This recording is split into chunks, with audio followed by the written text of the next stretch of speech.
Public ನ್ಯೂಸ್ಗೆ ಸ್ವಾಗತ. ಮಾನಾಂಗಿ ತಾಂಡದಲ್ಲಿ ಗಂಗಾ ಕಲ್ಯಾಣ ಯೋಜನೆ ಅಡಿ ಕೊರೆಯುತ್ತಿರುವ ನೂತನ ಕೊಳವೆ ವೀಕ್ಷಣೆ ಮಾಡಿದ ಚಿತ್ರದುರ್ಗ ಸಂಸದ ಗೋವಿಂದ ಕಾರಜೋಳ. ಚಿತ್ರದುರ್ಗ ಸಂಸದ ಗೋವಿಂದ ಕಾರಜೋಳ ಅವರು ಉಪಮುಖ್ಯಮಂತ್ರಿ ಆಗಿದ್ದ ಸಂದರ್ಭದಲ್ಲಿ ಶಿರಾ ಕ್ಷೇತ್ರಕ್ಕೆ ಹೆಚ್ಚು ಅನುದಾನ ನೀಡಿದ್ದಾರೆ ಎಂದು ನಗರ ಬಿಜೆಪಿ ಅಧ್ಯಕ್ಷ ಗಿರಿಧರ್ ಹೇಳಿದರು. ಶಿರಾ ತಾಲೂಕಿನ ಮಾನಂಗಿ ತಾಂಡ ಗ್ರಾಮದಲ್ಲಿ ಗೋವಿಂದ ಕಾರಜೋಳ ಅವರು ಉಪಮುಖ್ಯಮಂತ್ರಿಯಾಗಿದ್ದಾಗ ತಾಂಡ ಅಭಿವೃದ್ಧಿ ನಿಗಮ ಸ್ಥಾಪನೆ ಮಾಡಿ ಗಂಗಾ ಕಲ್ಯಾಣ ಯೋಜನೆ ಮಂಜೂರು ಮಾಡಿದ ನೂತನ ಕೊಳವೆ ವೀಕ್ಷಣೆ ಮಾಡಿದ ಸಂದರ್ಭದಲ್ಲಿ ಹೇಳಿದರು.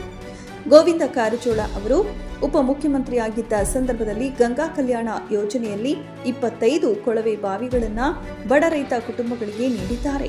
ಅಲ್ಲದೆ 200 ಜನ ಬಡ ಫಲಾನುಭವಿಗಳಿಗೆ ನೇರ ಸಾಲ, 27 ಸ್ವಸಹಾಯ ಸಂಘಗಳಿಗೆ ಧನ ಸಹಾಯ ನೀಡುವ ಮೂಲಕ ಹೆಚ್ಚು ಆದ್ಯತೆ ನೀಡಿದ್ದು ಶಿರಾ ಕ್ಷೇತ್ರದ ಜನತೆ ಎಂದೂ ಮರೆಯಲು ಸಾಧ್ಯವಿಲ್ಲ.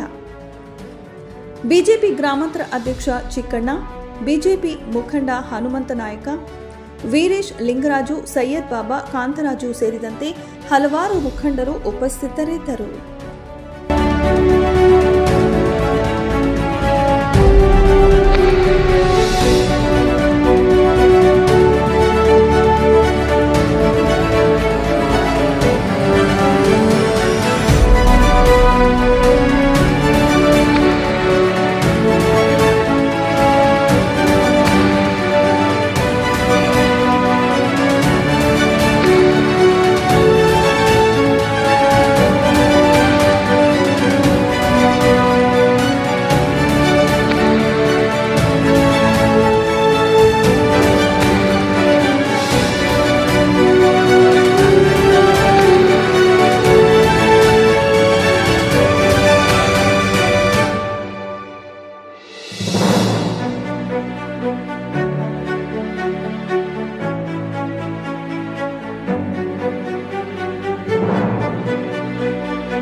ಎಷ್ಟೇ ದುಡ್ಡಿದ್ರೂ ಆಯುಷ್ನ ಕೊಂಡ್ಕೊಳ್ಳೋಕ್ಕೆ ಸಾಧ್ಯನೇ ಇಲ್ಲ.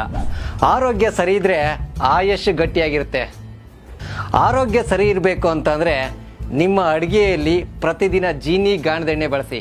ಜೀನಿ ಗಾಣದ ಕಡಲೆಕಾಯಿ ಎಣ್ಣೆ, ಕೊಬ್ಬರಿ ಎಣ್ಣೆ ಎಲ್ಲ ಮೆಡಿಕಲ್ ಶಾಪ್, ದಿನಸಿ ಅಂಗಡಿ ಹಾಗೂ ಸೂಪರ್ ಮಾರ್ಕೆಟ್ಗಳಲ್ಲಿ ಲಭ್ಯ.